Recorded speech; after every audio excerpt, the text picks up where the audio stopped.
core of achieving the good life. The major key to the good life. The major key is not in learning how to set goals. It is not in learning how to better manage your time. It is not in mastering the attributes of leadership. Every day in 1,000 different ways, we are trying to improve ourselves by learning how to do things.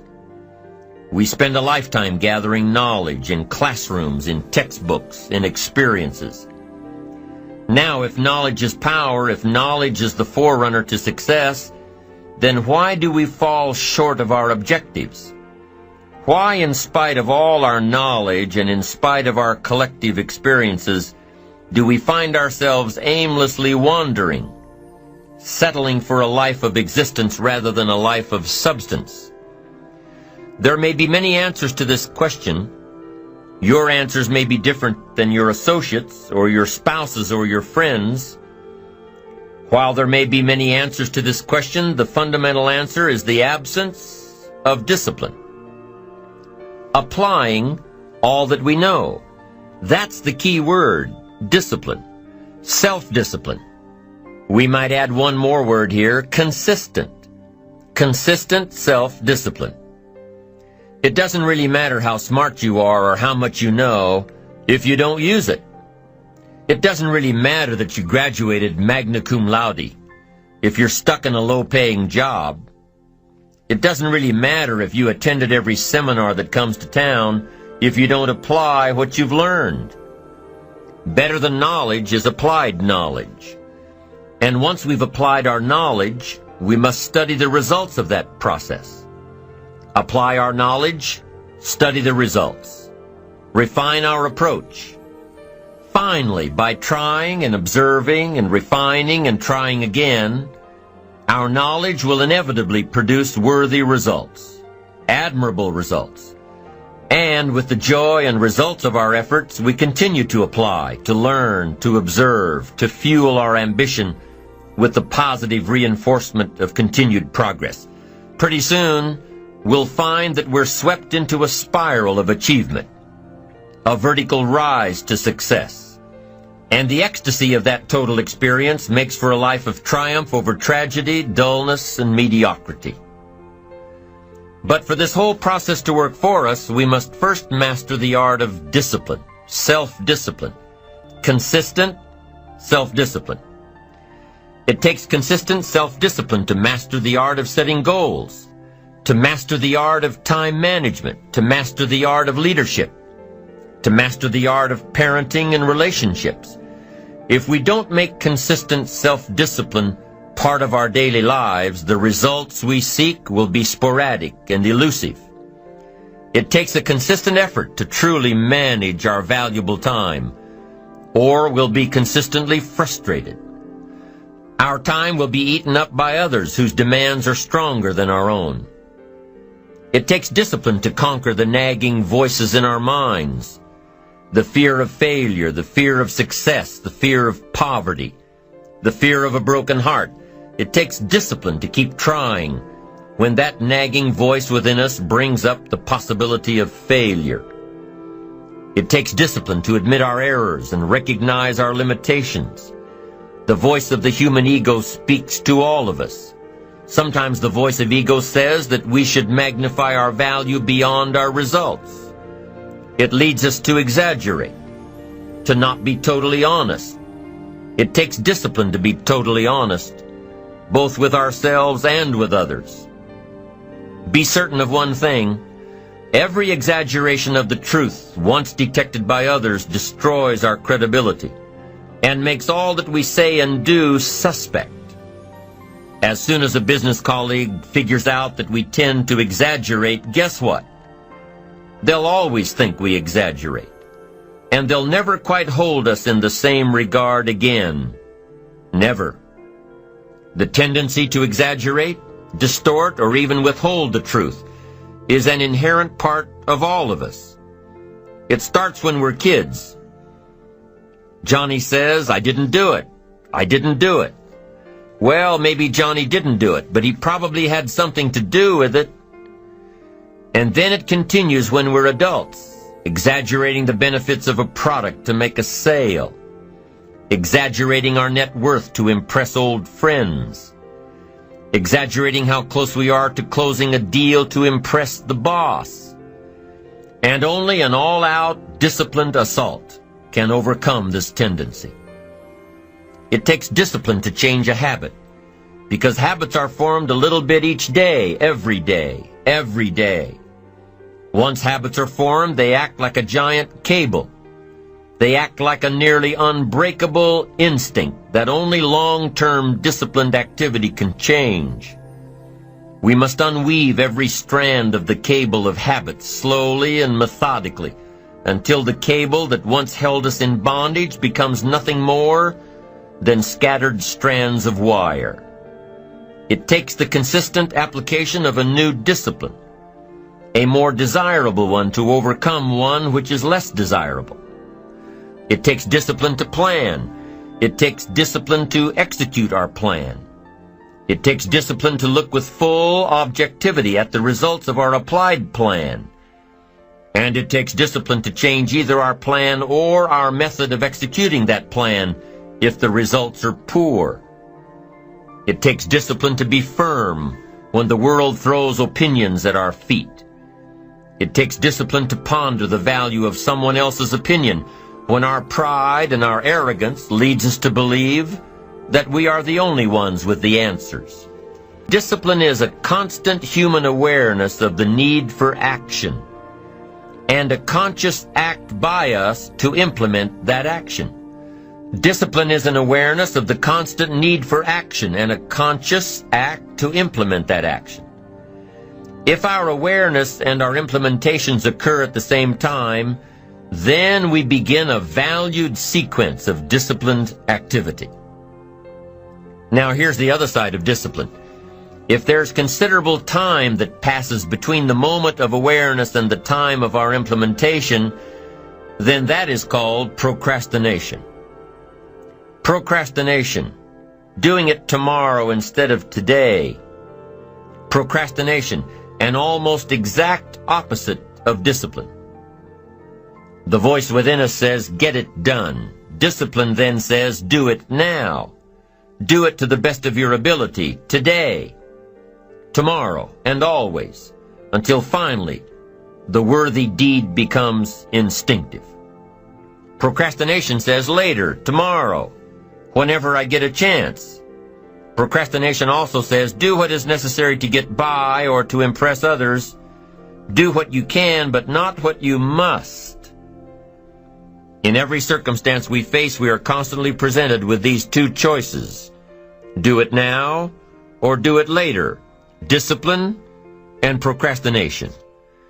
A choice between a disciplined existence, bearing the fruit of achievement and contentment, or procrastination, the easy life for which the future will bear no fruit, only the bare branches of mediocrity. The rewards of a disciplined life are great, but they're often delayed until some time in the future. The rewards for the lack of discipline are immediate, but they are minor in comparison to the immeasurable rewards of consistent self-discipline. An immediate reward for lack of discipline is a fun day at the beach. A future reward of discipline is owning the beach. For most, we choose today's pleasure rather than tomorrow's fortune. So how can you get rid of the easy distractions? How can you keep your mind on what you're trying to do? How can you keep an attitude of doing it all and doing it now? How can you make the choice of discipline over procrastination? How can you stay focused on your ambitions? How can you avoid conversations at the water cooler? You can keep your focus on your work. You can get it done today instead of tomorrow. You've got to really work on your consistent self-discipline on a daily basis, or you'll find yourself distracted. Distracted by negative thoughts, distracted by negative people, distracted by water cooler chatter, and pretty soon, depending on the type of people you've associated with, distracted by your doubts within yourself. Never underestimate the power of influence and associations. And never underestimate the power of your own consistent self-discipline. Now let's take a closer look at discipline, at the 3 steps to becoming disciplined. First, true discipline is not the easiest option. Most people would rather sleep until 10 o'clock than get up at 6. It's easier to go to bed late, sleep late, show up late, leave early. It's easier not to read. It's easier to turn on the television than to open a book. It's easier to do just enough than to do it all. Waiting is always easier than acting. Trying is always easier than doing. Imagine what life would be like if we didn't have to make our bed in the morning, or keep our garage clean, or pay our taxes, or show up for work tomorrow. Wouldn't it be fascinating if we didn't have to do these things? Wouldn't it be fascinating? What do you suppose would become of us? You're right. Not much. For whatever the reason, the system we live in and contribute to is designed to make the easiest things in life the most unprofitable. Profitable seems to be the most difficult. Our world is and always will be a constant battle between the life of ease and its momentary rewards and a life of discipline and its far more significant rewards. Each has its own price, the price of discipline or the price of regret. We will pay one or the other. What we wish we had done is the voice of regret, speaking in a sorrowful tone at a time when there is no going back. This is regret. No second chance. No, what would I do differently? Choose one or the other, but both will have their price, the price of discipline or the price of regret. One costs pennies, the other a fortune. Dostoevsky said, "There are hundreds of young men who would die for the truth, but very few who would spend 5 years studying to know what the truth is." Dying for the truth is much more dramatic than the discipline of studying it one little piece at a time, one day at a time, 1 month at a time. But in the big picture, is dying for the truth really easier than adhering to the daily disciplines? The first lesson of discipline is that it isn't the easiest option. The second lesson of discipline is that it's a full-time activity. And we've said that the best form of discipline is consistent self-discipline. You see, the discipline that it takes to make your bed every day is the same discipline necessary for success in the world of business. The discipline to organize your garage is the same discipline to organize your business. All disciplines carry through to affect all parts of our lives. If we're disciplined in just one area and lazy in another, guess what? Pretty soon the lazy side will creep in and destroy the disciplined side. The bad habits in one area of our life will eventually destroy our self-discipline in the areas we've been working on. Consistency cannot be inconsistent. Discipline is the mind being trained to control our lives. Discipline is a set of standards which we've selected as a personal code of conduct. Discipline is imposing on ourselves the requirements for honoring these standards. Once we've adopted these standards of behavior and conduct, we're committed to honor them. And if we don't, then there can be no disciplined activity. We find ourselves announcing our standards to our relatives, our friends, our associates. We shout our beliefs and condemn those who believe any differently, but then we don't walk the talk. We end up acting in a way far different from the beliefs we've shouted. We tell our kids that the TV is rotting their minds, yet we spend our evenings in front of it. We tell our employees that they must take advantage of every minute of the working day, yet we spend 3 hours at lunch. Do as I say, not as I do. This is inconsistent. This leads to a loss of credibility among those who watch us. And more importantly, this leads to a loss of credibility within ourselves. The only thing worse than one who is inconsistent in applying their self-imposed disciplines is one who has never considered the need or the value of discipline at all. These people seem to wander aimlessly, changing procedures, changing standards, changing loyalties, and shifting frequently from one commitment to another, leaving behind a trail of broken friendships, unfinished projects, and unfulfilled promises, all because of a discipline that was either non-existent or imposed so infrequently that it was ineffective. Here's the third step to becoming consistently self-disciplined. Number one is realizing that discipline isn't the easiest option. Number two, discipline is a full-time activity, day by day, every day. And the third step to becoming self-disciplined is really a philosophy that holds one of life's unique promises. Number three simply says, for every disciplined effort, there is a multiple reward. That's one of life's great arrangements.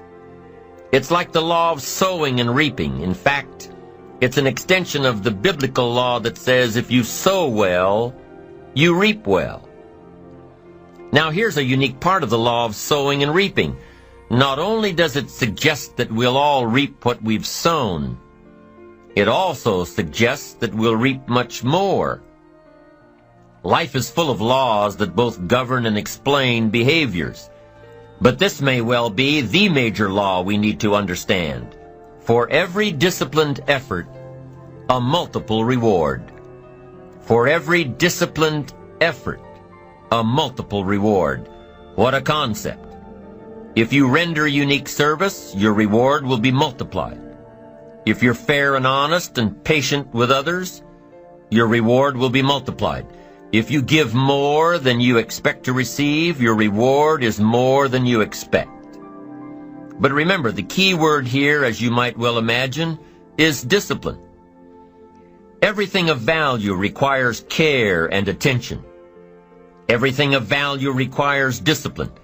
Children require discipline. They must have a structure built for them. They must have boundaries to work within so they feel secure and comfortable to explore and grow. They must learn to recognize what's right and what's wrong, what's acceptable behavior, what's not acceptable. Children require unwavering discipline, consistent discipline, or they'll be confused as to how they're supposed to behave.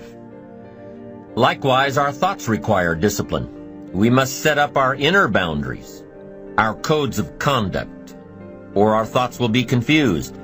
And with confused thoughts, we'll end up being confused, hopelessly lost in the maze of life. And confused thoughts produce confused results. Look around you at this very moment in time. What might you be doing that needs attention? Perhaps you're listening to this program as you drive along in traffic, blowing your horn at someone ahead of you who isn't driving at the speed you'd like to. Perhaps you're listening alone because you've had a disagreement with someone you love or someone who loves you, and your anger won't allow you to speak to that person. Wouldn't this be an ideal time to examine your need for a new discipline?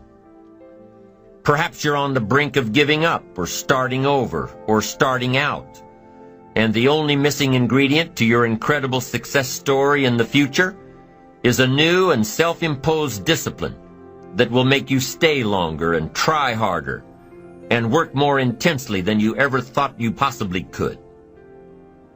The most valuable form of discipline is the one that you impose on yourself. Don't wait for things to deteriorate so drastically that someone else must impose discipline into your life. Wouldn't that be tragic? How could you possibly explain the fact that someone else thought more of you than you thought of yourself? That they forced you to get up early and get out into the marketplace when you would have been content to let success go to someone else who cared more about themselves? Your life, my life, the life of each one of us is going to serve as either a warning or an example. Too much of anything is a bad thing. Life without balance results in an unbalanced life. Walking around the block every day is good. Walking or running 6 hours a day is bad. It's obsessive. Unless, of course, you make your living as a marathon runner. Then you're doing your job. Eating an apple a day is good. Eating only apples is bad. You won't get all the protein and vitamins and nutrients your body needs. Working hard, burning the midnight oil, doing it until is good. Working nonstop, never taking a vacation, never having any fun, never spending quality time with the people you love, working day after day, month after month, never taking a break year after year, is bad. If you've got your nose to the grindstone all the time, how are you ever going to spot new opportunities, consider new ideas? It doesn't work that way. You've got to stop and ponder where you've been and where you're going. You've got to reflect so you know if you're even on the right track.